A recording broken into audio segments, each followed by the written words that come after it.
In this video, I will guide you how to convert Figma design to HTML and CSS.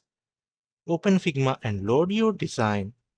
Go to function 12, an online tool for converting Figma to HTML and CSS. Sign up quickly using your Google account. Click Create Project. Copy your Figma project link. Click Share at the top right in Figma. Click Copy Link. Paste the link into function 12. Click Export and name your project. Grant function 12 permission to access your Figma project. Wait for the process to complete. Click Export again and select the HTML icon.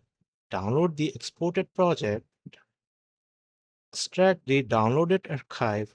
Inside, you will find HTML file, CSS file, folder with images. Open the HTML file in a browser. Now you know how to convert a Figma design to HTML and CSS easily. If this video helps, like, share, and subscribe.